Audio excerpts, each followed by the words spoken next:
Well, normally when we do the movie and a stitch, we actually stitch while we're watching it. I did not. Did not stitch. I had it sitting right next to me, but never picked up the crochet hook and never worked on a thing while I watched Gerald's Game.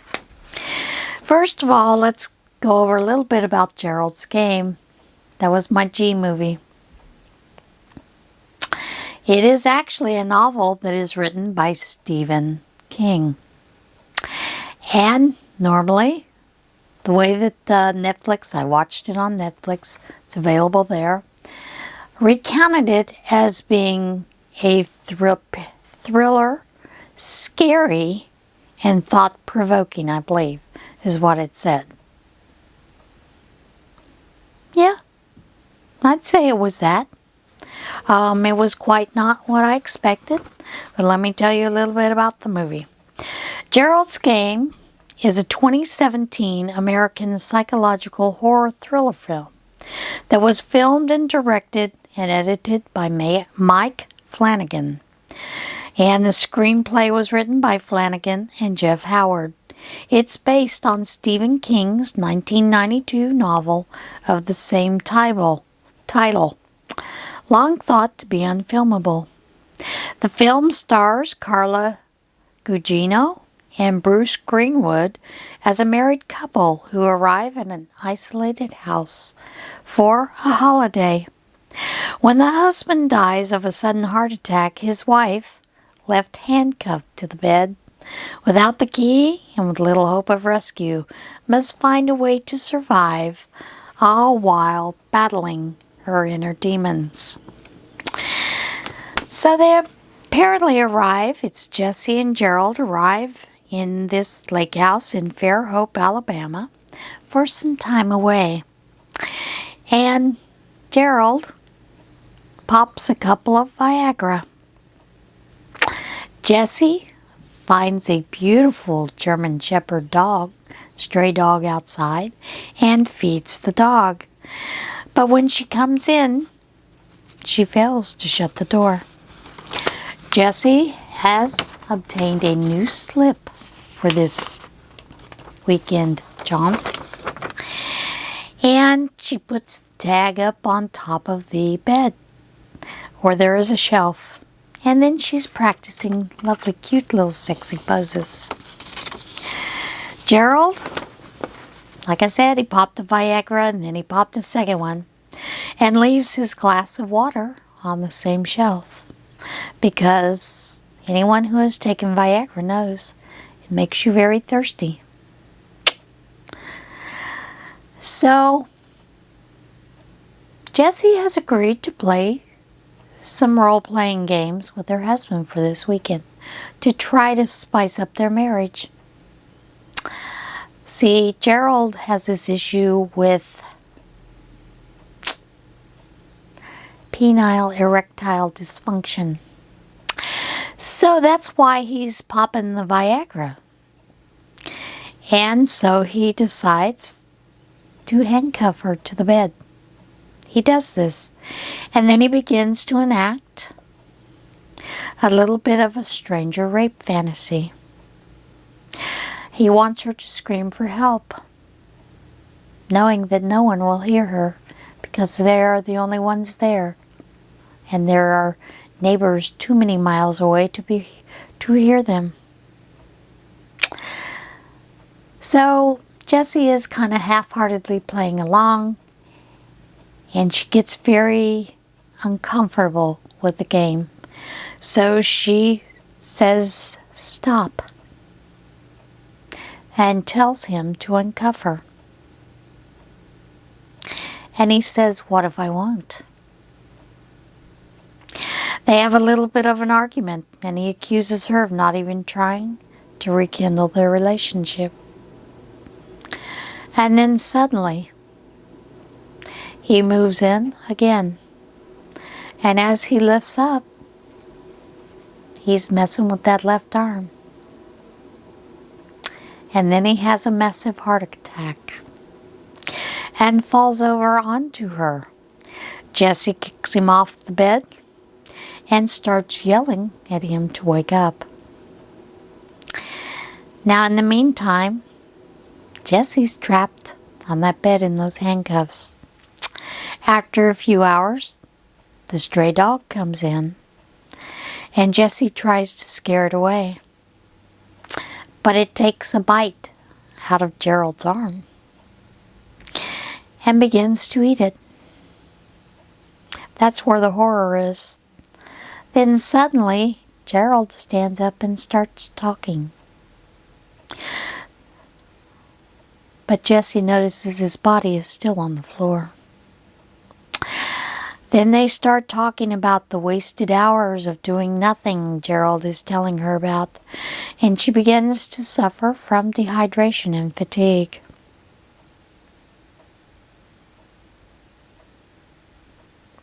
So they have this long discussion about their marriage and about the issues that are going on. And then Jessie appears to her, her own self, and reminds her that there is the glass of water over the bed. And she is able to reach it but can't bring it to drink to her mouth. But she does find a way to drink. But she falls asleep due to her dehydration and fatigue. And she sees a very tall, deformed, obscured figure who reveals a bag of various bones and trinkets. She closes her eyes, saying, "You're not real." But Gerald tells her that the figure is death waiting for her. And then Gerald begins to call her Mouse. Mouse is a nickname that her father gave her. And during one evening,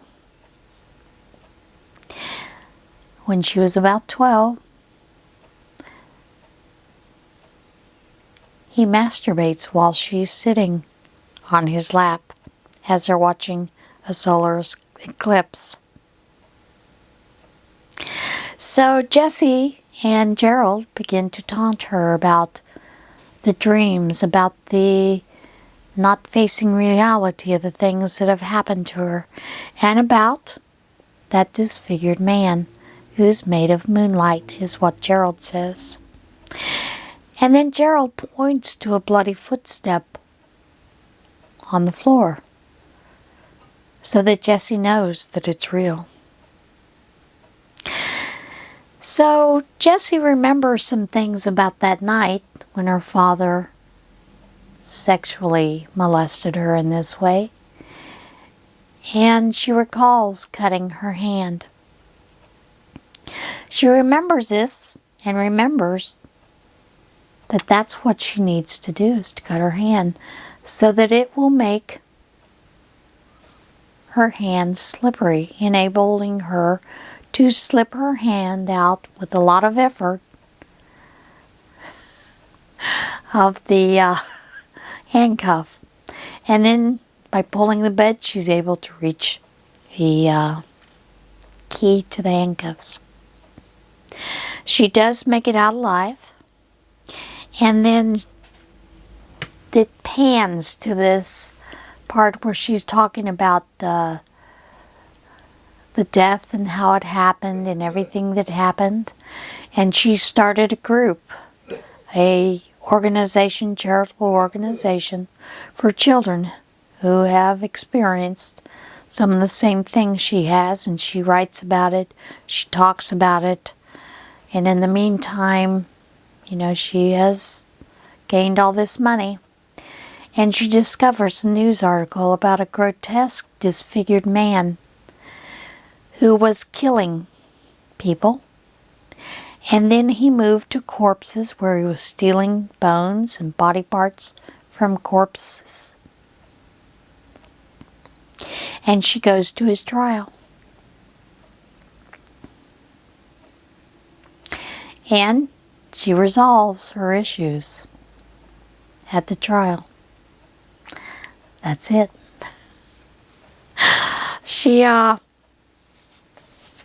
It's very interesting because Gerald the entire the entire time is talking about this figure as death who has come to take her wedding band.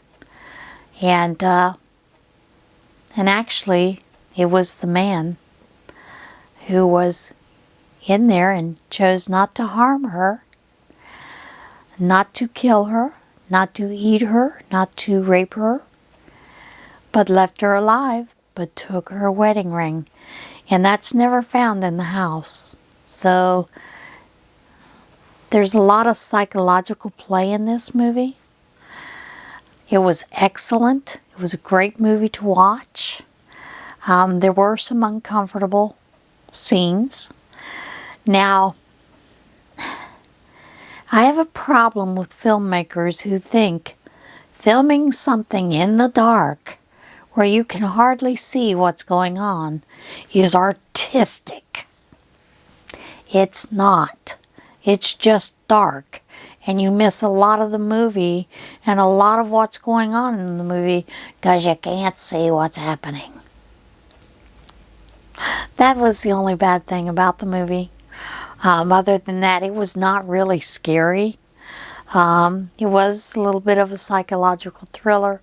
You wondered if she was going to make it out alive. You wondered where her hallucinations with Gerald and her own self as a grown woman were coming from. But that is where the psychological thriller came in. I would give it 4 stars out of 5. It was a very good movie. It is more of adult content, so I would not watch it around any children. Maybe older teens who are aware of sexual abuse and what happens. With that, other than that, I think I would leave it unless you want to use it as a teaching moment. But like I said, it was a really good movie. Now my H movie, I'm having trouble finding one. Thought about watching Hustle, because I like Rebel Wilson. And I thought about watching Thunder Force. I'm going to watch it anyway. But that's not an H movie. What can I say? It's newly released on Netflix. And then I thought, there's a movie called He Never Died, where, can't think of the guy's name, Rawlings, his last name. He plays an immortal who needs human flesh, and he's trying to abstain and has some issues with that. I don't know yet. I haven't decided absolutely. You know, you can always go for the good old movies, Hoodwinked. But, you know, I would like to try to see something different. So I think I may go along with He Never Died. That is on Netflix. I haven't looked to see what's available on Amazon Prime or, you know, possibly free.